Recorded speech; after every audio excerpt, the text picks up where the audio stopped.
My name is Betty Holloway, and I'm 29 years old.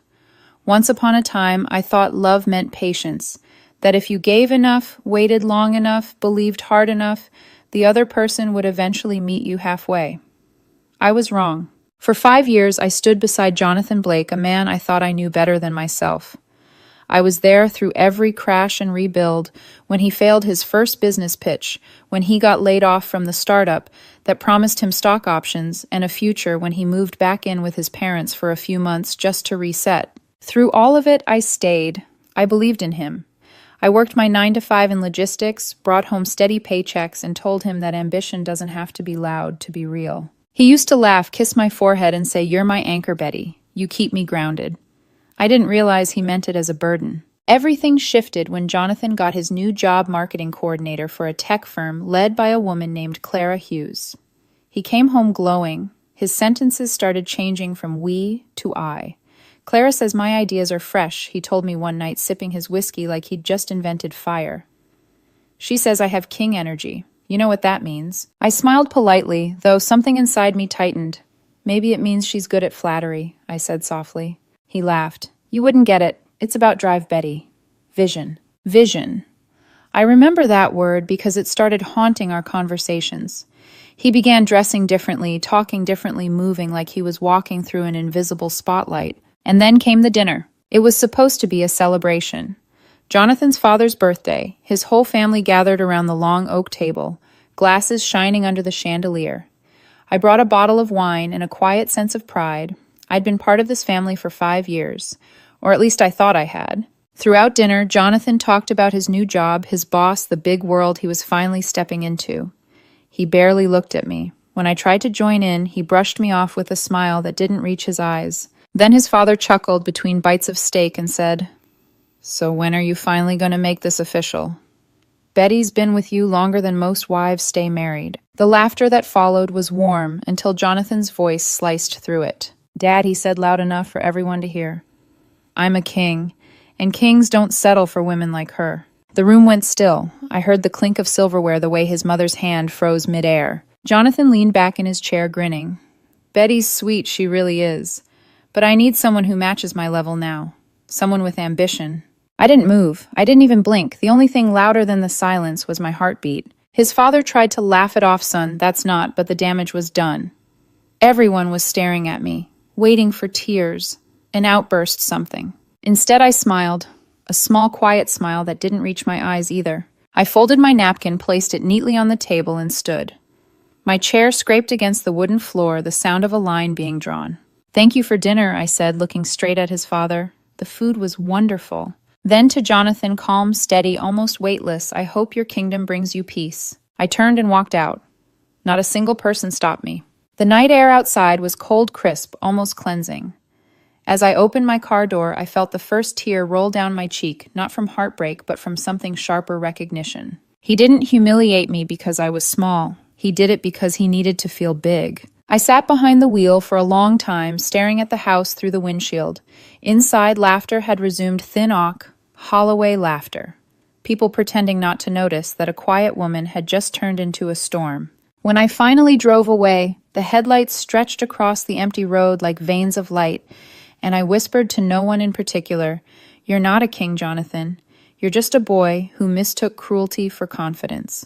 The city blurred around me. I didn't know where I was going, only that I was done standing still. That night, something inside me shifted quietly, permanently. I didn't lose Jonathan at that dinner. I lost the illusion that he was ever mine. And in the silence that followed, I found something else, the first fragile piece of myself. The next morning, sunlight slipped through the curtains like nothing had changed. But everything had. The apartment still smelled like his cologne, that sharp citrus kind of arrogance that lingers long after it's gone.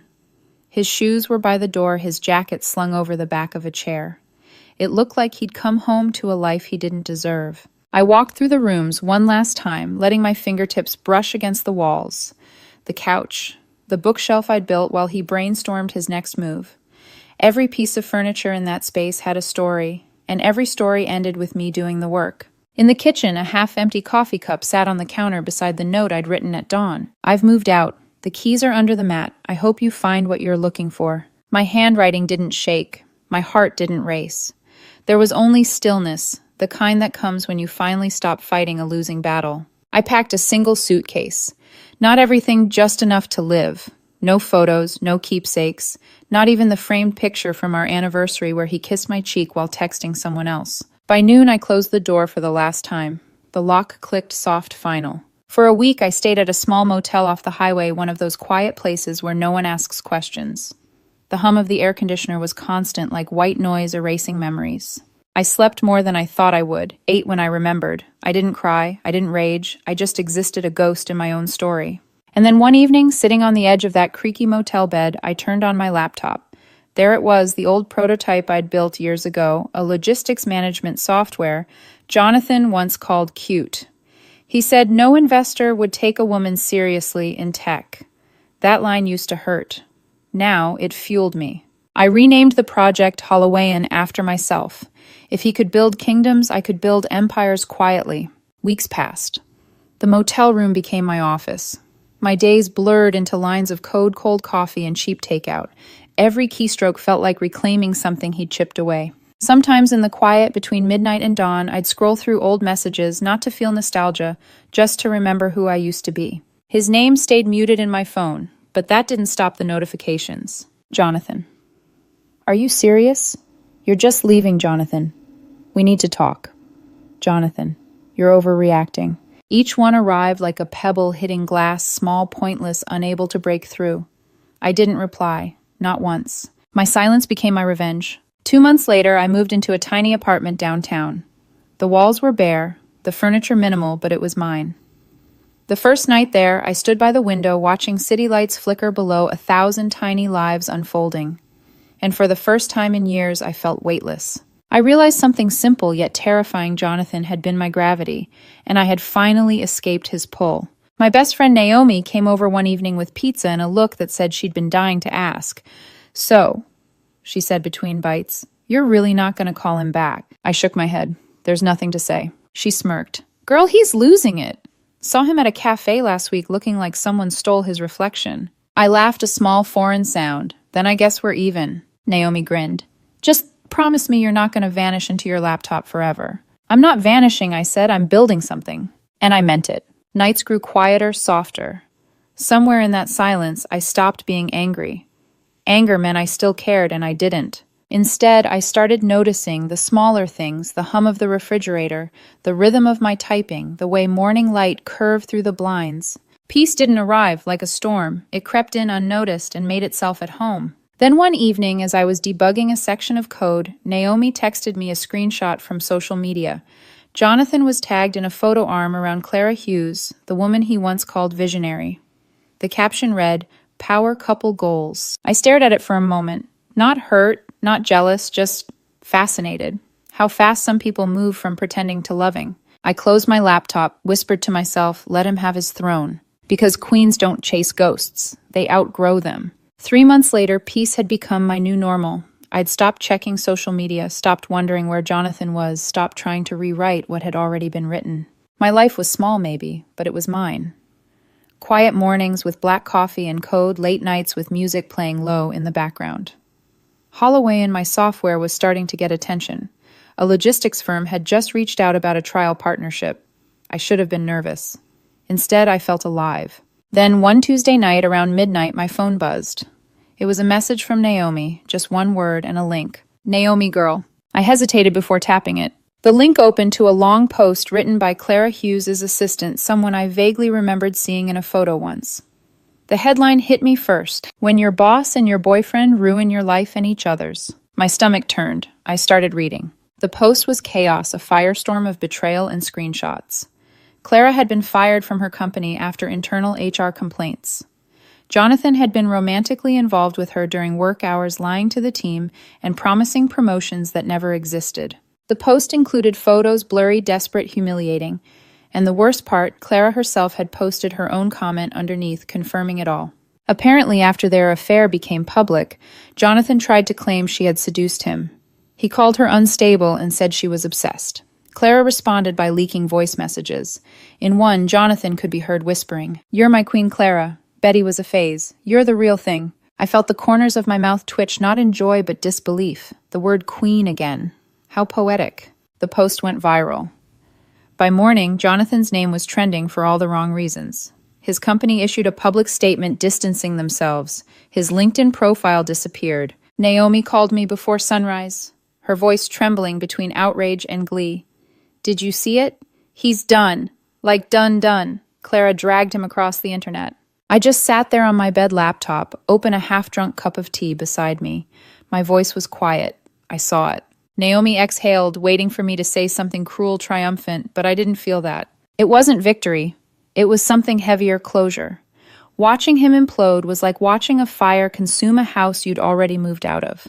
There's relief, yes, but also sadness for what used to be home. I whispered almost to myself, he built his kingdom on lies. I guess it finally collapsed. That week, the messages started again. Jonathan, I made mistakes. Can we please talk, Jonathan? You're the only person who really knew me. Jonathan, please, Betty.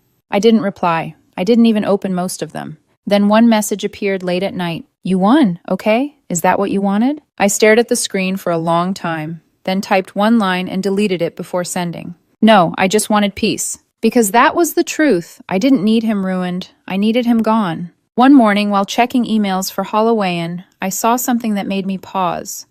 An investor, someone I'd pitched to a year ago, had responded. They wanted a demo. My hands shook. Not from nerves, from gratitude. All those long nights, all that heartbreak had become momentum. In the silence that followed Jonathan's fall, I'd built something that stood on its own. A week later, Naomi dropped by with wine. You're trending, she teased, waving her phone. Someone posted a screenshot of your software pitch. Everyone's talking about how classy you've been through the drama. I blinked. I didn't even post anything. Exactly, she said, smirking. Turns out silence really is power. We laughed, clinked glasses, and for the first time in what felt like forever, I allowed myself to feel proud, not of surviving him, but of rediscovering me. Later that night, I sat on my balcony with the city lights flickering below, thinking of how small the world used to feel when everything revolved around Jonathan. Now it felt infinite. I pulled up my phone, scrolled through old photos, and deleted every trace of him. Every picture, every text, every memory preserved in pixels. Each deletion was a breath, a heartbeat, a freedom. When I finished, I whispered, "Long live the Queen." Then I smiled, not because he had fallen, but because I finally stood tall. Silence became my favorite sound. No more apologies disguised as manipulation. No more late-night texts that started with "I miss you" and ended with blame. No more Jonathan. Or so I thought. The first sign he hadn't truly vanished came on a rainy Friday afternoon. I was working on Holowayan's first beta launch when my phone buzzed with an unknown number. "Betty, it's me. Please, I just want to talk." I stared at it unmoved, deleted it. A few minutes later, another message arrived, this time longer, desperate, messy. "I know you saw what happened online. You don't understand. Clara twisted everything. I lost my job, my apartment.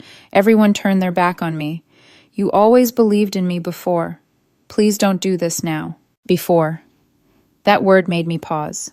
The way he said it, as if my belief was an endless resource he could always return to. I didn't reply. By evening, he called. I didn't answer. He called again and again. The sound of his name flashing across my screen used to send a spark through me. Now it just made my stomach turn. I muted him. The following week, my mom called, her voice careful, like she was walking barefoot over glass. "Sweetheart, Jonathan called me. He sounded lost." I sighed. "He's always lost, Mom. He just calls it destiny." He said he wanted to apologize. Said you won't take his calls. "That's because I don't need an apology. I need peace." There was silence. Then she said I told him not to call again. I smiled faintly. Good. Let him sit in the silence he earned. But Jonathan didn't stop. He started reaching out to Naomi, to my old coworkers, even commenting on my LinkedIn posts with fake encouragements. "So proud of what you've built, Betty. I always knew you had it in you." Naomi texted me a screenshot with a single message. "Girl, this man has no shame." I replied, "None. That's how he survives." I learned something in those weeks. Silence hurts narcissists more than insults ever could. It doesn't give them fuel. It starves them. Every time I ignored him, he seemed to lose another piece of himself. And me, I was growing. Holowayan's beta launch was a success. The software caught attention for its clean interface and precise logistics algorithms. A small tech publication wrote an article calling it "The Quiet Giant Startup, led by an even quieter woman." Quiet, I like that word. Because power doesn't always roar. Sometimes it hums beneath the surface until it shakes the ground. Then came the night Naomi dragged me out to celebrate. A rooftop bar, downtown music floating through warm air, the skyline glinting like a promise. She raised her glass. To freedom, to money, and to the fact that your ex is probably crying into instant noodles right now. I laughed genuinely freely. You're terrible. That's why you love me. We toasted the clink of glasses, echoing like punctuation to the sentence I'd been waiting to finish for years. On the way home, I got one last message. It wasn't a text this time, it was a voicemail. His voice was cracked, exhausted, and dripping with self-pity. I just wanted to say, I'm sorry, Betty. You didn't deserve what I said. You were good to me, better than I ever was to you. I thought I wanted more, but I lost everything. I know you probably hate me, but I still think about you. Every day. There was a long pause, a shaky inhale. If you ever want to talk, I'll be waiting. He ended it there. I listened once, then deleted it. The next morning, I renamed my company officially Holowayan Systems. When I filed the trademark, I smiled at the symbolism. I had been the keeper of someone else's dreams for too long. Now I guarded my own. Months passed, seasons changed, my world expanded while his shrank into whispers and rumors. Occasionally I'd hear fragments, Jonathan working odd jobs, moving from city to city trying to rebuild, but he wasn't my problem anymore. He was a cautionary tale. Some nights I'd stand by my window, city lights flickering like embers, and think about how strange it is, how people can love you, use you, and blame you all in the same breath. And yet the silence that used to ache now felt like luxury. Then one day, Naomi sent me a text. Guess who's going to be at Megan's wedding next weekend? I stared at the screen. Don't tell me. Oh, I'm telling you, the king himself. For the first time in months, I didn't feel dread, just curiosity. Because this time, I wasn't the same girl who walked out of that dinner with tears in her eyes. This time, the queen wasn't leaving the table. She was walking in. The afternoon sunlight hit the church windows like gold dust, scattering across the floor in warm streaks. The air smelled faintly of lilies and champagne. Laughter floated through the courtyard, that easy kind that comes from people who've never had to rebuild themselves from ashes. I stood at the edge of the crowd, a soft smile tugging at my lips. I wasn't nervous, not anymore. I'd been through worse battles than small talk and finger food. Naomi elbowed me gently. There he is, 2 o'clock near the buffet. I turned. Jonathan. He looked smaller. The sharp confidence that once clung to him like cologne was gone. His suit didn't fit quite right, too loose, like he'd lost both weight and direction.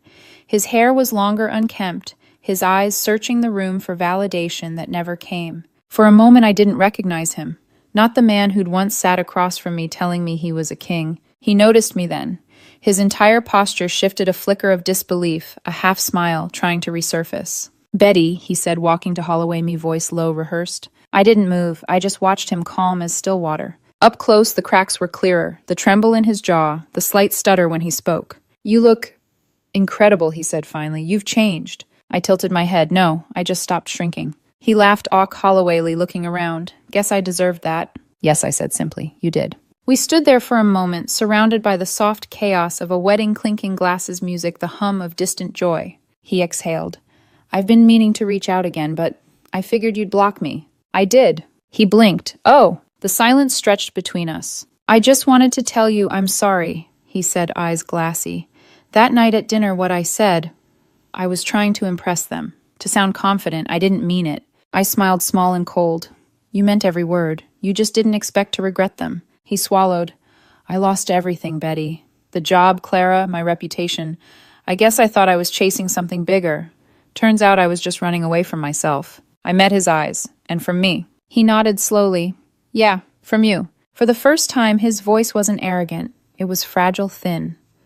The sound of someone realizing too late that they'd burned the bridge that led home. He took a small step closer.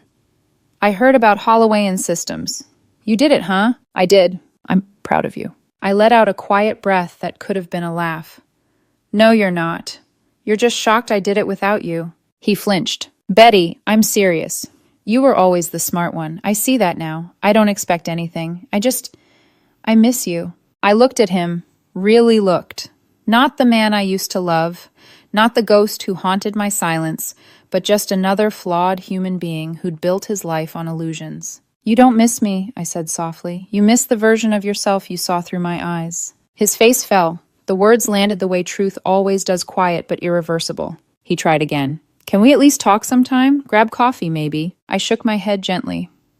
Jonathan, that chapter's done. You said you were a king. I believed you. And like every king who forgets his crown, you lost your kingdom. He exhaled sharply. You're really not going to give me a chance. I met his gaze, calm, unwavering. I already gave you 5 years of them. For a moment, neither of us spoke. The music swelled from inside the hall. The bride and groom were dancing, spinning in the golden light. Jonathan looked at me one last time, eyes filled with the ache of someone who finally understood what they threw away. I smiled, not cruelly, not triumphantly, but with peace. Take care, Jonathan. And then I turned away. As I walked through the courtyard, the world seemed brighter somehow, not because of him, but because of everything he no longer dimmed. Naomi caught up to me, eyes wide. Did he try to talk? Of course, I said. Kings always think they can summon their queens back. She grinned. And what did you do? I reminded him I built my own throne. Later that night, I stood by my apartment window, watching the city pulse beneath me.